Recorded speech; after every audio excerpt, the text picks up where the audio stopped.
Welcome back to my channel Knowledge Chronicle. Have you ever wondered, do plants actually breathe? Unlike humans or animals, they don't have lungs, so how do they take in oxygen and release carbon dioxide? Do they even need oxygen? Well, the answer might surprise you. Plants do breathe, but in a completely different way. In today's video, we're diving deep into the fascinating world of respiration in plants, how they get energy, what role oxygen plays, and how they survive even without specialized breathing organs. So, stay tuned because this is going to be an eye-opener. To answer this question, let's first understand what breathing actually means. For us humans, breathing is the process of inhaling oxygen and exhaling carbon dioxide through our lungs. But plants, they don't have lungs or nostrils. So how do they do it? Plants exchange gases through tiny pores called stomata, found in leaves, and lenticels, found in stems. These openings act like little breathing holes that allow oxygen to enter and carbon dioxide to exit. Now here's something interesting. Unlike animals, plants don't need to transport oxygen all over their bodies. Each part of the plant, roots, stems, and leaves, takes care of its own oxygen needs. This is why they don't require complex breathing organs. Lower oxygen demand. Plants are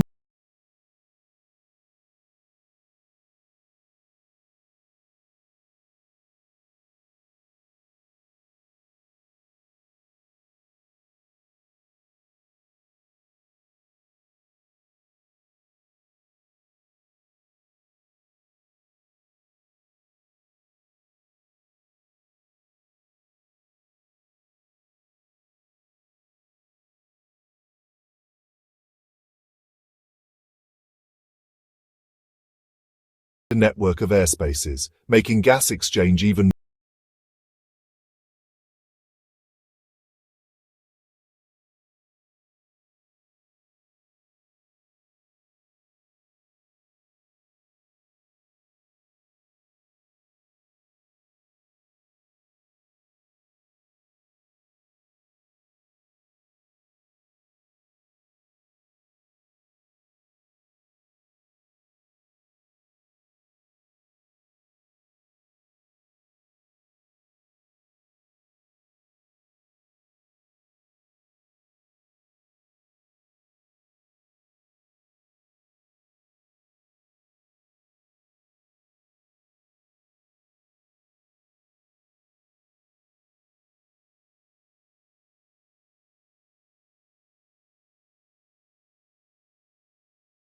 no oxygen. There are two ways plants can break down glucose: aerobic respiration and anaerobic respiration. First, aerobic respiration. This happens when oxygen is available. It completely breaks down glucose and produces maximum energy. Then we have anaerobic respiration. This occurs when oxygen is absent or in very low amounts. In this case, plants partially break down glucose into alcohol or lactic acid, releasing much less energy. Examples of anaerobic respiration in plants include waterlogged soil. When plant roots are submerged underwater for too long, oxygen becomes scarce. In such cases, roots switch to anaerobic respiration, producing alcohol, which can sometimes harm the plant. Another example is fermentation in fruits. Overripe fruits undergo anaerobic respiration, leading to fermentation. That's why an overly ripe banana smells a little alcoholic. It's producing ethanol. Even the earliest life forms on Earth survived without oxygen, which means anaerobic respiration is an ancient survival trick. Here's where things get even more interesting. Plants perform both photosynthesis and respiration, but they are two completely different processes. Photosynthesis happens during the day. Plants absorb carbon dioxide and release oxygen while making food using sunlight. Respiration happens all the time, day and night.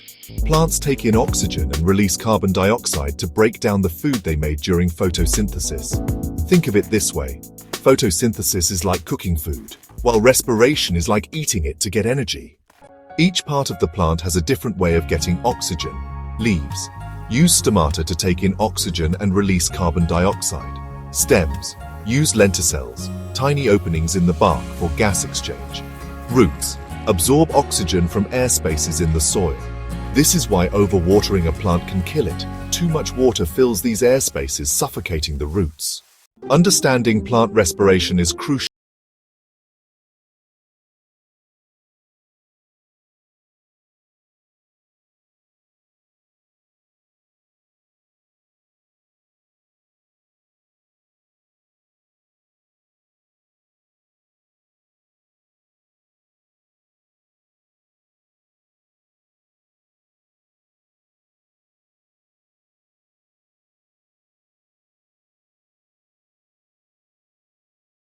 Breathing in its own unique way.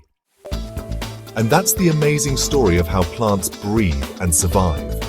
If you learned something new today, don't forget to hit that like button, share this with your friends, and subscribe to Knowledge Chronicle for more fascinating videos on science and nature. Your one like, share, and subscribe will help us create more valuable content. See you in the next video. Stay curious and keep exploring.